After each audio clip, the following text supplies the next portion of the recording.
स्वागत है आप सभी का वेब डेवलपमेंट के नए सेक्शन के अंदर।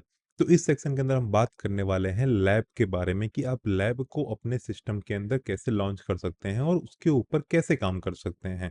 तो देखिए, लैब पे काम करना कंपलसरी नहीं है। अगर आपके पास एक हाई एंड कॉन्फ़िगरेशन सिस्टम है, तो आप अपने सिस्टम के अंदर भी वीएस कोड इंस्टॉल करके सारे काम कर सकते हैं।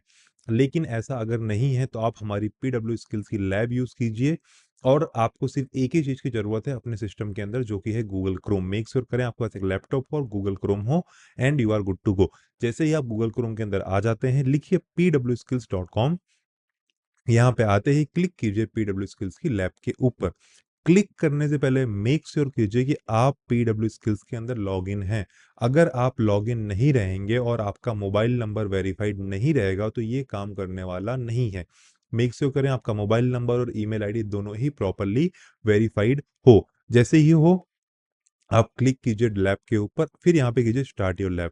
जैसे ही आप स्टार्ट योर लैब पे क्लिक करते हैं, आपको बहुत सारे कंटेंट दिखाई देंगे। ठीक है, कंटेंट इन द सेंस बहुत सारी लैब दिखाई देगी, एंगुलर, बर्न, सी सी प्लस प्लस, कॉन्डा, बहुत सारी दिखाई देगी।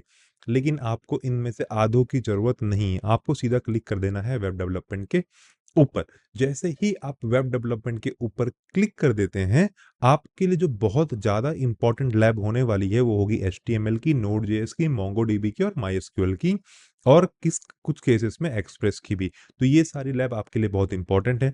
लैब लॉन्च कैसे करें, सवाल वो आएगा। तो क्लिक कर दीजिए जो भी लैब आपको लॉन्च करनी है उसके ऊपर और नाम मिटा दीजिए। आपको जो भी नाम देना है, जैसे कि मैंने नाम दे दिया क्लास 1 या क्लास 7 या क्लास 7, कोई भी नाम दे दीजिए। जो भी आपको नाम देना है आप नाम दे सकते हैं। देने के बाद क्लिक कर दीजिए प्रोसीड के ऊपर। जैसे ही आप प्रोसीड के ऊपर क्लिक करते हैं, विद इन नेक्स्ट 6 सेकंड जो लैब है वो लॉन्च होके आपके सामने आ जाएगी। देखिए, लैब जो है वो पूरी की पूरी इस वक्त हो चुकी है लॉन्च, और with in a few second terminal भी क्लोज हो जाएगा। ठीक है, अभी थोड़ी देर में लिख कर आ जाएगा enter any key to exit the terminal. वो इसके लिए कि सारे बेसिक कॉन्फ़िगरेशन हो चुके हैं, इसलिए वो लिखकर ऐसे आ रहा है। देखिए, जैसे ही लिखकर आ जाए press any key to close the terminal, press कर दीजिए एंटर। मतलब अब आपके सारे बेसिक कॉन्फ़िगरेशन अपने आप हो चुके हैं। यहाँ पे आपको कुछ फाइल दिखेगी जो कि है किसी काम की नहीं, उन्हें सबको सेलेक्ट कर दीजिए। सेलेक्ट करने के बाद इन्हें कर दीजिए डिलीट परमानेंटली, क्योंकि ये आपके किसी काम की नहीं है, क्योंकि आपको पता ही नहीं कि अंदर कोड क्या लिखा है। तो उनको इरेज कर दीजिए।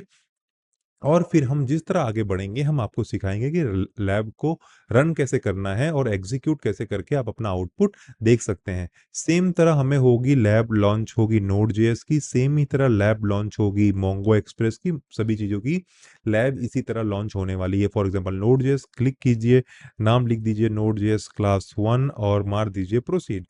प्रोसीड मारते ही within next 6 to 7 second lab हो जाती है लॉन्च। लॉन्च होते ही जो बेसिक्स फाइल है उन्हें कर दीजिए डिलीट। बेसिक्स फाइल हमने इसलिए बना के रखी हुई है कि ये सबके सिस्टम में जो बेसिक कॉन्फ़िगरेशन होते हैं वो कंप्लीट कर दे। आपको 99.99% केसेस में कोई भी कॉन्फ़िगरेशन करने की जरूरत कभी नहीं पड़ने वाली। मेक श्योर कीजिए आप प्रॉपरली लॉग इन है, प्रॉपरली लैब को लॉन्च कर रहे हो, and you are good to go. No need to worry about that. Thank you so much for watching the lecture till here. मिलते हैं नेक्स्ट लेक्चर के अंदर।